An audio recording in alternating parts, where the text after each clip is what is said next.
Nah, kesempatan pagi ini saya akan sharing dengan saudara sebuah pengajaran firman Allah yang pagi ini saya berikan judul Belajar dari Kaleb. Langsung saja ya kita buka ayatnya, Yosua pasal 14 ayat 10 sampai dengan ayatnya yang ke-15 saudara.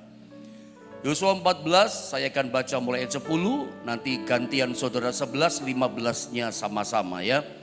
Ayat 10 begini kata firman Allah, jadi sekarang sesungguhnya Tuhan telah memelihara hidupku seperti yang dijanjikannya. Kini sudah 45 tahun lamanya sejak diucapkan Tuhan firman itu kepada Musa. Dan selama itu orang Israel mengembara di padang gurun. Jadi sekarang telah berumur 85 tahun aku hari ini. 11 teruskan saudara. Pada waktu ini aku masih sama kuat seperti pada waktu aku disuruh Musa.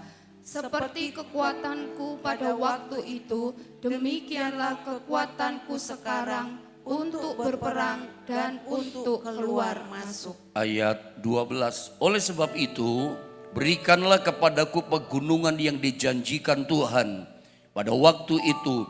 Sebab engkau sendiri mendengar pada waktu itu bahwa di sana ada orang enak dengan kota-kota yang besar dan berkubu. Mungkin Tuhan menyertai aku sehingga aku menghalau mereka seperti yang difirmankan Tuhan. 13 terus. Lalu Yosua memberkati Kaleb bin Yefune dan diberikannya Hebron kepadanya menjadi milik pusakanya. Ayat 14 saudara ya. Itulah sebabnya Hebron menjadi milik pusaka Kaleb bin Yefune orang Kenas itu sampai sekarang ini. Karena ia tetap mengikuti Tuhan Allah Israel dengan sepenuh hati. Ayat 15 sama-sama kita baca 2 dan 3. Nama Hebron dahulu ialah Kiryat Arba. Arba ialah orang yang paling besar di antara orang enak. Dan amanlah negeri itu berhenti berperang. Puji Tuhan. Mari langsung saja lihat gambar pertama yang saya coba sodorkan sama saudara. Pagi hari ini saya akan mengajak Anda semua, kita belajar dari keteladanan seorang yang berhasil di masa lampau yang dicatat oleh Alkitab, yaitu nama orangnya itu adalah Kaleb. Di gambar itu ada Yosua dan Kaleb karena dua tokoh ini tokoh yang luar biasa, generasi pertama Israel yang keluar dari tanah Mesir. Bapak Ibu Saudara dikasih Tuhan, ketika seseorang menghadapi namanya ujian, pencobaan, ketika seseorang menghadapi yang namanya tantangan dalam kehidupan, ada orang yang berhasil mengatasi tantangannya sehingga dia itu keluar sebagai pemenang. Ketika kita bicara tentang yang namanya tantangan kehidupan pada masa zaman sekarang, tantangan yang kita hadapi itu kompleks. Macam-macam tantangan, ada yang sakit, ada yang tantangannya di tengah-tengah keluarganya ada masalah yang besar. Ada yang tantangannya hari-hari ini mungkin saudara menghadapi masalah pekerjaan, keuangan, ekonomi. Ada di antara saudara orang tua yang tantangannya justru pada anak-anak saudara. Dan macam-macam hal, tantangan zaman sekarang sangat kompleks. Nah, ada orang ketika menghadapi tantangan kehidupannya, dia itu berhasil, dia sukses, ia melewati menghadapi tantangannya. Sehingga dia mengalami kemenangan. Sehingga dia semakin naik, sehingga dia berhasil dalam hidupnya. Tetapi di dunia ini realitanya ada juga orang-orang tertentu ketika hadapi ujian, hadapi pencobaan, hadapi tantangan yang berat dalam hidupnya. Dia nggak berhasil mengatasi tantangan itu, gagal mengatasi tantangannya. Akibatnya apa? Dia kalah, bukan menang tapi kalah. Dia hancur oleh tantangannya, dia tergilas oleh tantangannya. Nah, saya pagi ini tertarik mengajak Anda semua, kita semua belajar dari seorang tokoh di masa lalu yang hidupnya, kisahnya dicatat di Alkitab. Namanya adalah Kaleb. Orang ini, coba lihat gambar berikutnya, kita akan sama-sama belajar saudara dari motivasi kehidupannya. Kita belajar dari keteladanan hidupnya Kaleb, hadapi tantangan dan dia berhasil menang gitu. Nah pertanyaannya begini, mengapa pagi ini kita perlu belajar dari keteladanan Kaleb, motivasi hidupnya, keteladanan spirit yang dia punya. Kan tadi saya udah katakan, orang ini menang saudara mengatasi tantangannya. Ada macam-macam alasan, tapi saya coba tunjukkan dua hal yang membuat kita kayaknya harus belajar dari yang namanya Kaleb. Satu, Kaleb ini adalah orang dari generasi pertama Israel yang berhasil masuk Kanaan bersama Yosua. Generasi pertama itu maksudnya adalah generasi yang ada di tanah Mesir, yang keluar dari tanah Mesir itu ada di padang gurun, yang berhasil masuk tanah Kanaan cuma dua. Alkitab mencatat begini, generasi pertama Israel yang berhasil keluar dari tanah Mesir itu adalah 600.000 laki-laki. Jumlah ini tidak terhitung perempuan, istri, dan anak. Makanya saya sering menyampaikan sama saudara, Israel yang ada di padang gurun, yang keluar dari tanah Mesir, itu minimal jumlahnya 2 juta orang, atau jangan bahkan sampai 3 juta orang jumlahnya. Karena kalau laki-laki saja yang dicatat Alkitab, yang keluar dari tanah Mesir generasi pertama itu 600.000 orang. Jumlahkan saja, kalau ada istrinya satu, ya, kalau ada anaknya satu saja sudah 1.800.000. Iya kan? Dan di masa itu yang namanya keluarga suami istri kalau punya anak itu bukan satu kan. Bisa 2, bisa 3, bisa 4, bisa 5. Yakub itu anaknya 12. Jangan-jangan rata-rata seperti itu anaknya. Makanya minimal paling tidak 2 juta atau bahkan mungkin para penafsir katakan 3 juta orang. Kita tidak usah memperdebatkan itu. Tapi intinya kenapa kita harus belajar pagi ini dari motivasi keteladanan kehidupan yang namanya Kaleb. Satu, karena Kaleb ini generasi pertama yang keluar dari tanah Mesir. Dia yang sukses, dia yang menang, dia yang berhasil mengatasi tantangan padang gurun. Sukses berhasil menduduki, menikmati masuk tanah Kanaan. Cuman 2, Yosua dan Kaleb. Kalau dari 2-3 juta orang gitu ya, yang berhasil lolos, yang berhasil menang cuman 2 orang. Dan salah satunya namanya Kaleb, berarti orang ini gak sembarangan dong. Berarti orang ini berkualitas dong. Berarti orang ini ada sesuatu nilai yang luar biasa dalam hidupnya. Dan memang seperti itu. Walaupun arti nama Kaleb adalah anjing, tapi pribadi yang bernama Kaleb itu pribadi yang spesial di mata Tuhan. Makanya kita perlu belajar dari pribadi ini. Karena dia berhasil mengatasi masalahnya. Yang kedua, alasannya ini. Kaleb itu adalah seorang yang berani menerima tantangan. Di usia 85 tahun tadi kita baca ayatnya. Usia yang tua begitu dia minta izin kepada Yosua untuk menaklukkan Hebron. Masuk Kanaan untuk taklukkan Hebron. Kita bisa baca ayatnya itu dalam Yosua pasal 14 di ayat 10 sampai 11. Untuk melengkapi sampai 13 kita baca. Saya baca saudara ya. Jadi sekarang sesungguhnya Tuhan telah memelihara hidupku. Seperti yang dijanjikannya kini, perhatikan, sudah 45 tahun lamanya. Sejak diucapkan Tuhan firman itu kepada Musa. Dan selama itu orang Israel mengembara di padang gurun. Jadi sekarang kata Kaleb telah berumur 85 tahun aku hari ini. Kita sepakat saya pikir umur 85 tahun itu bukan muda lagi. Umur 85 tahun itu sudah tua, bahkan mungkin sangat tua. Kekuatan fisiknya, tubuhnya pasti makin lemah. Apapun alasannya, saya yakin yang namanya manusia darah dan daging usia umur 85 tahun pasti makin hari makin melemah. Tapi lihat, Kaleb di usia 85 tahun. Orang ini ngomong apa? di ayat 11. Perhatikan ayat 11. Saya baca saudara ya, lihat ayat ini.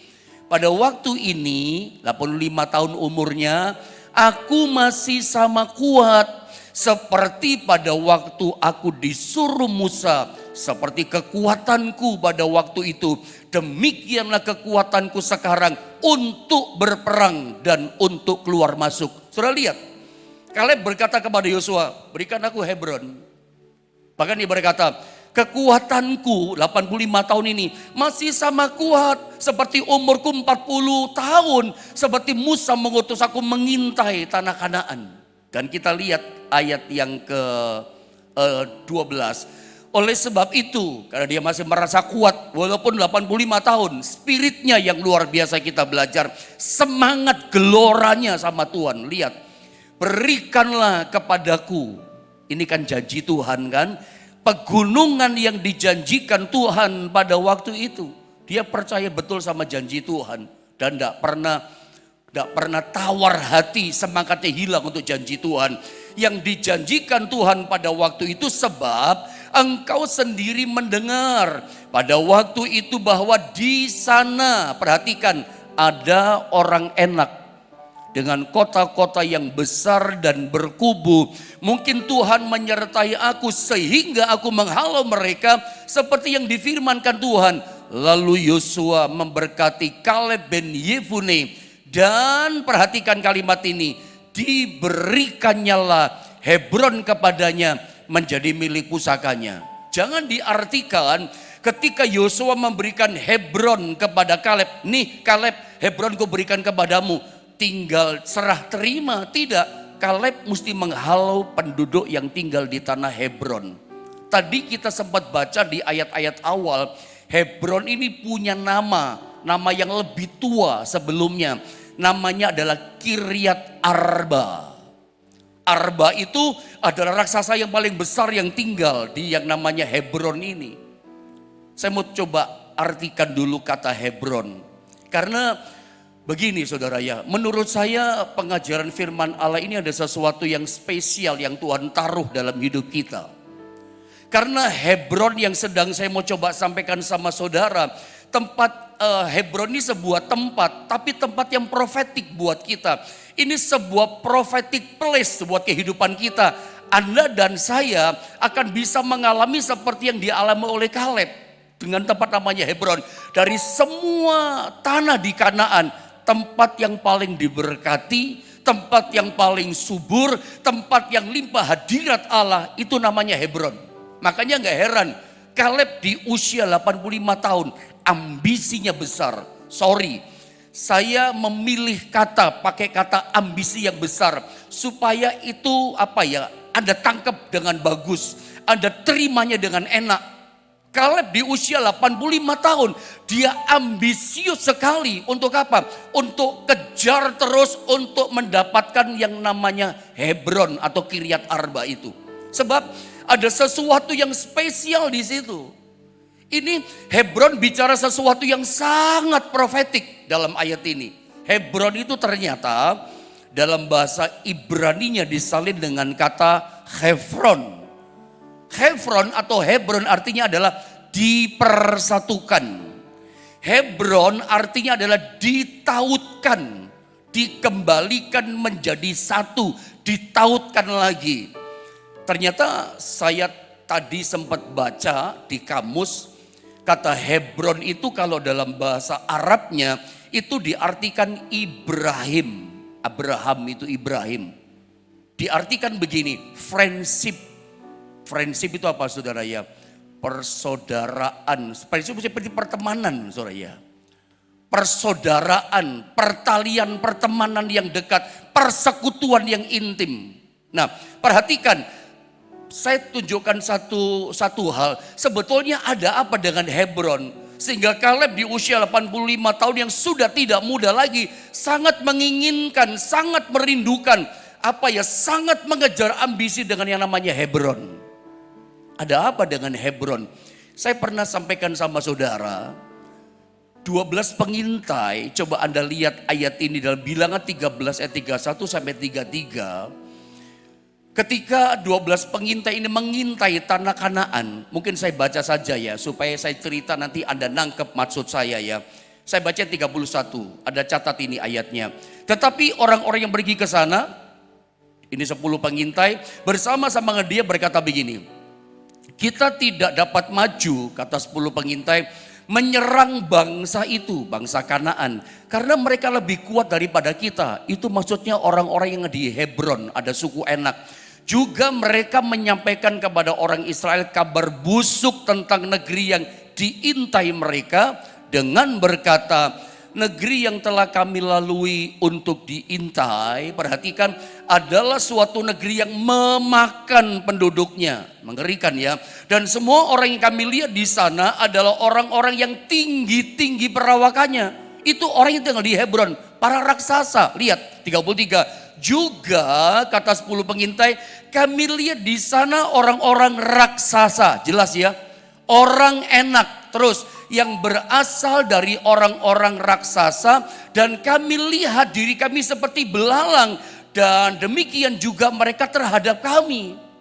Saudara, 10 pengintai katakan, kita nggak bisa masuk tanah Kanaan, kita kalah, kita kecil kayak belalang yang tinggal di Hebron, di Kanaan itu, di Kiryat Arba itu. Mereka raksasa tinggi besar, kita dimakan mereka, kita ditelan sama mereka. Dan bukan cuma itu, 10 pengintai termasuk 2 yang lain, Yosua dan Kaleb, mereka mengambil hasil panen dari Hebron, dari Kiryat Arba di tanah Kanaan ini. Itu anggur yang besar-besar. Tandanya anggur besar-besar. Yosua sama Kaleb sampai memikul itu tandan anggur, saudara. Apa yang saya mau coba sampaikan sama saudara? Hebron itu tempat yang paling subur. Sampai buah-buahannya itu berkualitas. Anggurnya besar-besar. Blessingnya Tuhan rupanya ada di tanah Kanaan. Makanya coba kita berpikir, kenapa Kaleb menginginkan Hebron? Lalu kemudian, kenapa para raksasa-raksasa ini, kenapa sih nggak tinggal di tanah yang lain? Bukankah wilayah tanah Kanaan itu luas gitu? Kenapa nggak pilih daerah yang lain, tanah yang lain, tempat wilayah yang lain? Kenapa para raksasa menginginkan tinggalnya di Hebron? Hebron tempat yang paling subur, paling diberkati dari semua tanah daerah wilayah yang ada di tanah Kanaan. Makanya para raksasa yang tinggi besar tinggalnya di Hebron. Ada apa? Kalau saya terangkan dari 2 perkara ini, si Kaleb 85 tahun tidak pernah pudar keinginannya. Tetap geloranya, rohnya bergelora. Passionnya tetap ada.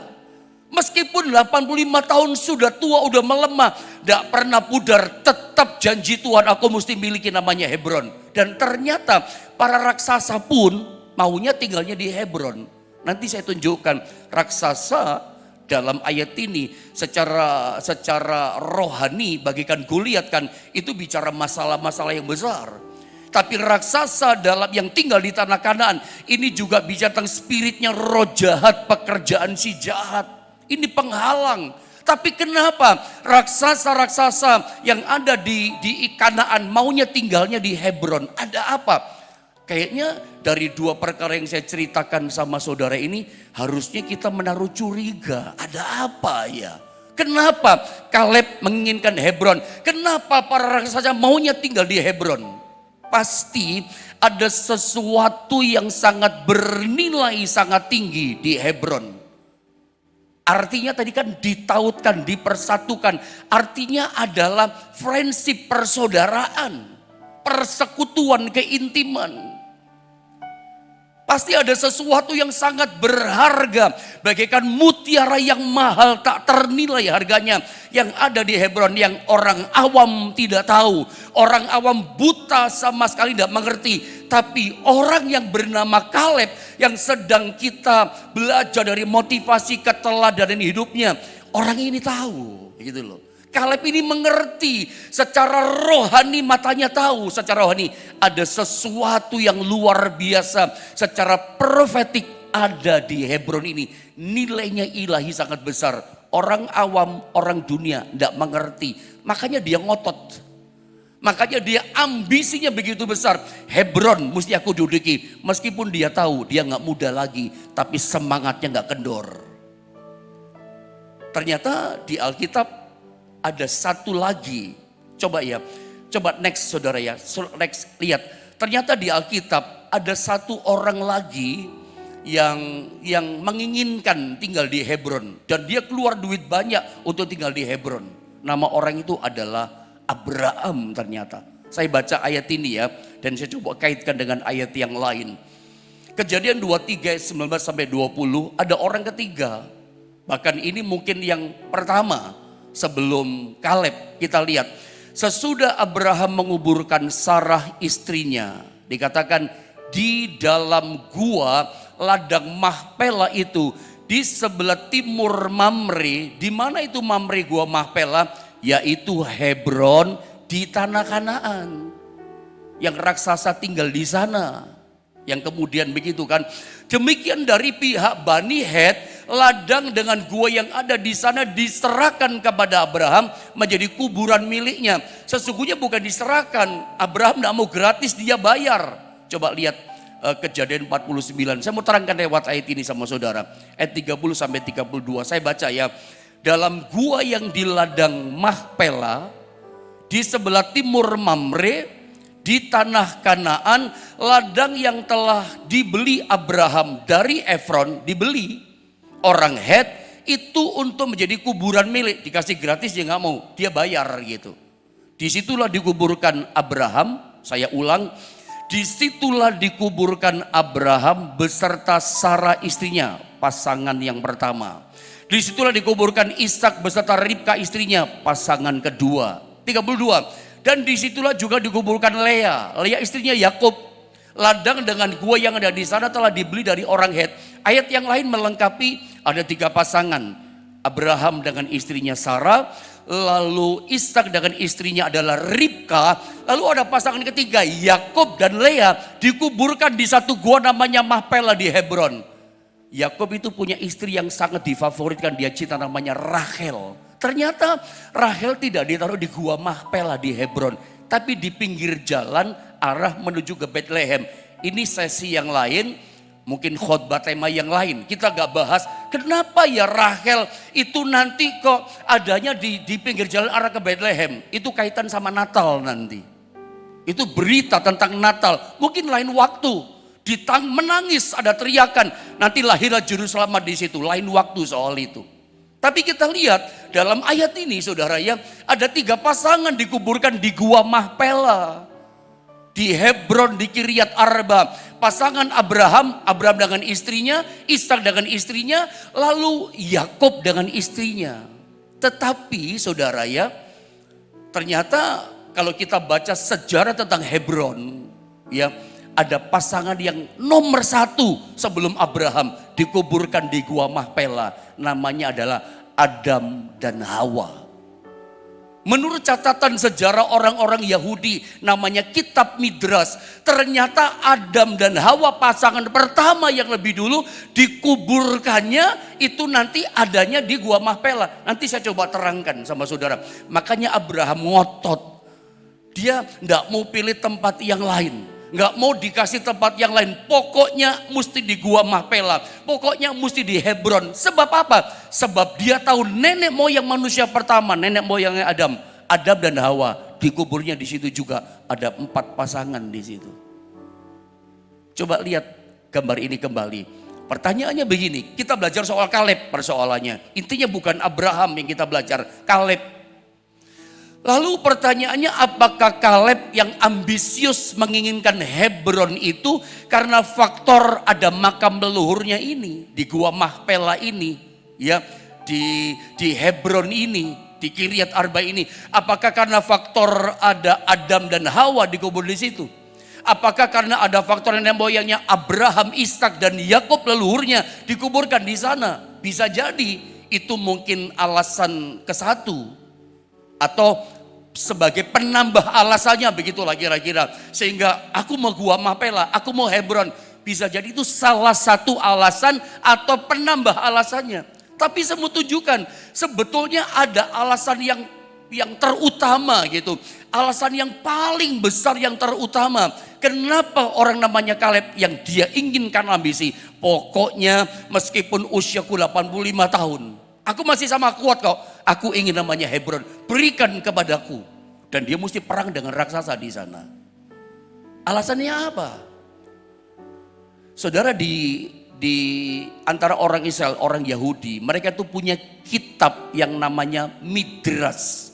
Anda lihat gambar itu ya, Midras dalam bahasa Ibrani. Apa sih kitab Midras yang dipegang, yang dimiliki oleh orang Yahudi sampai hari ini atau orang-orang Israel? Midras itu adalah cerita-cerita yang diwariskan turun-temurun dari budaya orang Yahudi, yang diceritakan dari mulut ke mulut, dari engkong, dari papa kepada anaknya, anak sampai kepada anaknya lagi, cucunya, sampai kepada cicitnya.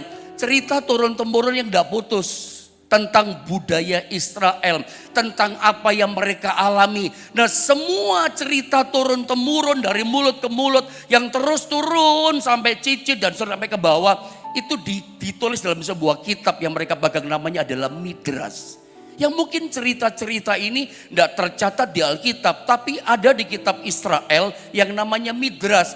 Itulah kitab yang turun-temurun dalam cerita tadi. Saya pernah sebutkan dalam khotbah hari Minggu mungkin beberapa tahun yang lalu, di kuburannya Abraham sama Sarah, tepatnya di atas kuburan Sarah, itu konon katanya dalam kitab Midras diceritakan. Jadi kitab Midras yang mengatakan ini, itu ada yang namanya tugu, sebuah monumen tugu di atas kuburannya Sarah. Itu tertulis sebuah cerita, ada cerita di tugu itu di atas kuburnya Sarah. Salah satunya adalah cerita itu mengatakan ini adalah sebelah selatan dari Taman Eden. The South Gate of Eden, gitu kira-kira seperti itu saudara ya. Di tugu ada tulisannya The South Gate of Eden. Ini adalah sebelah selatannya dari Taman Eden. Apakah ini alasan utama? Bisa jadi. Yang lain-lain cuma tambahan. Bapak Ibu Saudara dikasih Tuhan, Anda tahu cerita tentang Adam dan Hawa. Dia sudah lama tinggal di Taman Eden dalam keabadian bersama dengan Tuhan.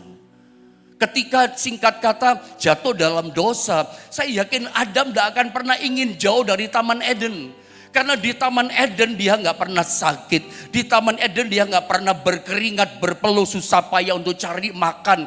Di Taman Eden dia hidup dalam hadirat Allah. Di Taman Eden dia setiap hari bersekutu, berjalan dengan Tuhan. Di Taman Eden dia mengalami kelimpahan, kebahagiaan, damai, ketenangan. Tidak ada ketakutan, tidak ada sakit, tidak ada cemas, tidak ada khawatir. Hidup manis, hidup indah dalam hadirat Tuhan, limpah kesenangannya. Rasa seperti ini, rasanya Adam tidak mau kehilangan sama Hawa. Makanya saya yakin begitu Adam dan Hawa diusir dari Taman Eden, saya yakin Adam kayak kita, dia tidak pernah mau jauh-jauh tinggalkan Taman Eden. Walaupun kita sama-sama tahu, singkatnya begini saya ngomong, begitu Adam jatuh dalam dosa, diusir dari Taman Eden, itu kayak blackout. Apa ya blackout? Kayaknya gelap, tempat itu tidak ada lagi, tiba-tiba lenyap, tiba-tiba hilang, tiba-tiba ada satu pagar ilahi, tembok dari Tuhan, tahu-tahu tidak kelihatan, tidak ada. Sampai hari ini pun tidak ada yang bisa membuktikan secara real begitu, di mana letaknya tempat Taman Eden. Semua tafsiran, karena ada ini, sungai Tigris, sungai Efrat, tapi tempat sesungguhnya di mana? Tidak ada yang tahu Taman Eden di mana. Sebab rasanya tempat itu sudah blackout, rasanya udah hilang begitu. Sejak Adam diusir dari Taman Eden, seperti hilang itu semuanya, dijagai sama Tuhan. Tapi saya yakin yang ngalami pertama Taman Eden namanya Adam dan Hawa, pasti tidak mau jauh-jauh dong. Makanya kuburannya Abraham, kenapa Abraham ngotot mau tinggal di situ? Penafsir mengatakan itu kuburannya Adam sama Hawa di situ. Makanya ada tulisan di atas kuburnya Sarah, The South Gate of Eden. Ini adalah pintu sebelah selatannya dari Taman Eden, begitu. Anda ingat nggak cerita ini? Coba lihat gambar ini. Abraham dalam Kejadian 18, saya coba ceritakan. Ini pun dalam kitab Midras dicatat. Kedatangan 3 malaikat Tuhan, Kejadian 18. Nah ketika kedatangan 3 malaikat ini disambut dengan Abraham, dia sembelih lembu ya. Dia sembelih sapi. Tetapi ternyata ketika dia mau menyembelih lembu, salah satu lembunya di Alkitab tidak ditulis. Nah lagi-lagi permisi bicara, dalam kitab midrasnya orang Yahudi itu ada cerita turun-temurun dari nenek moyang mereka, itu dicatat di kitab midras sampai mereka punya tulisannya itu. Ketika Abraham kedatangan 3 malaikat, kata mereka, salah satu lembu sapi yang mau dipotong itu lari. Abraham kejar menurut catatan omongan kitab midras. Nah ketika lari itu lembu, larinya ke sebuah gua Mahpela tadi. Gua yang ada di Kiryat Arba Hebron tadi, lembu itu masuk di situ. Dan ketika Abraham masuk di gua Mahpela itu, menurut catatan omongan di kitab midras, ada sebuah cahaya di gua Mahpela. Dan Abraham mendengar suara bahwa di tempat inilah Abraham, Adam dan Hawa dikuburkan. Makanya penafsir katakan itu kan. Dan disinilah kamu dan keturunanmu harus juga dikuburkan. Makanya kenapa Abraham ngotot, enggak apa-apa aku beli mahal tempat gua Mahpela ini. Kenapa? Abraham pernah mendengar menurut catatan kitab midras bahwa Adam dan Hawa itu dikuburnya di gua Mahpela gitu loh saudara. Dari sini kita mengerti bahwa inilah rupanya alasan yang paling utama, yang paling besar. Yang lain cuma tambahan. Oh karena ada nenek moyangnya, mungkin itu alasan yang lain. Tapi alasan utama saya yakin, kenapa seorang yang bernama Kaleb yang kita pelajari, dia sangat ambisi, sangat menginginkan yang namanya Hebron. Karena dia tahu ada satu hal yang bernilai profetik dengan namanya Hebron ini. Karena disitulah yang namanya Edennya Allah pernah ada. Meskipun itu pintu selatannya, tapi disitulah blessingnya Tuhan. Para raksasa tinggal di sana. Kenapa? Karena itu tempat yang paling subur, anggurnya besar-besar. Dan kalau saya mau kaitkan arti secara rohani, kenapa para raksasa ada di sana, tinggal di sana? Raksasa tidak ingin umat Tuhan ngalami Hebron. Raksasa pun pekerjaan si jahat, spirit yang jahat tidak ingin. Yang namanya Kaleb pun ngalami Hebron. Ingat, Hebron itu artinya adalah dipersatukan, dikaitkan. Kalau Anda dan saya ingin dipersatukan ngalami Hebron, kita masuk dalam kata, kita pun ditarik, dikaitkan ngalami Hebron. Tidak ada cara lain. Anda harus punya spirit seperti Kaleb. Berapapun umur kita, saya udah tua pendeta, kita nggak ngomong umur, tapi kita bicara roh yang di dalam kita. Apakah tetap bergelora? Apakah tetap punya kerinduan yang besar akan Tuhan? Kalau Anda ingat, para raksasa itu tidak ingin. Selalu penghalangnya para raksasa yang ada di Hebron itu tidak ingin kita mengalami Hebron. Mungkin pagi ini engkau sudah menghadapi yang namanya Goliat yang besar. Raksasa masalah yang besar. Jangan itu menyurutkan semangatmu untuk mengalami Hebron. Di Hebron itulah, itu the South Gate of Eden. Di situ ada hadirat Allah yang luar biasa. Di sanalah yang namanya Adam dan Hawa pernah mengalami anugerah tanpa batas, berjalan bersama dengan Tuhan, mengalami blessing yang luar biasa di South Gate of Eden itu. Dan saya berdoa pagi ini pun setiap kita diikatkan kembali, ditautkan kembali untuk mengalami namanya Hebron. Meskipun tantangannya apa? Ada raksasa. Justru raksasa itulah penghalangnya. Tidak ingin kita mengalami berjalan bersama dengan Tuhan. Hari ini apapun persoalanmu, milikilah semangat seperti Kaleb. Saya tutup dengan ayat yang terakhir dengan cepat. Yosua 14 ayat 14 ayat yang kita baca tadi. Mari sama-sama kita baca ayat ini 2, 3. Itulah sebabnya Hebron menjadi milik pusaka Kaleb bin Yefune, orang Kenas itu sampai sekarang ini, karena ia tetap mengikuti Tuhan Allah Israel dengan sepenuh hati. Saya berdoa meskipun masalah yang kita hadapi raksasa besar, dan dialah si jahat penghalang yang membuat kita tidak bisa mengalami Hebron. Tapi asalkan kita punya karakternya Kaleb, karakternya pemenang ini orang, tidak mau kalah oleh masalah. Bahkan ada yang menonjol, Tuhan izinkan dia memiliki Hebron, mengalami Hebron, menghidupi Hebron. Karena orang namanya Kaleb ikut Tuhan dengan sepenuh hati, gak setengah-setengah. Tuhan ingin pagi ini iman kita iman sepenuh hati. Percaya kita percaya sepenuh hati. Kasih kita sepenuh hati. Pengharapan sepenuh hati. Bukan separuh-separuh apalagi seperempat, gak bisa. Ingin ngalami Hebron, sepenuh hati ikut Tuhan. Jadi apapun pencobaannya, apapun raksasa pergumulan hidup yang kita hadapi, biarlah kita mau sepenuh hati sama Tuhan. Kalau Anda mau sepenuh hati cinta sama Tuhan, tidak berubah cintamu, tidak ada omelan, tidak ada persungutan, tidak ada kemarahan sama Tuhan. Kok saya ngalami masalah yang besar? Itu halangannya. Tapi saya berdoa, meskipun ada halangan yang besar, ada hambatan yang besar, tetap rindukan, aku yakin aku pasti ngalami Hebron. Di Hebron itulah blessingnya Tuhan, anugerahnya Tuhan akan kita alami di hidup kita. Kita akan dikaitkan ke sana, asal sepenuh hati. Mari kita sama-sama berdoa saudara, kita naikkan pujian kuasa-Mu terlebih besar.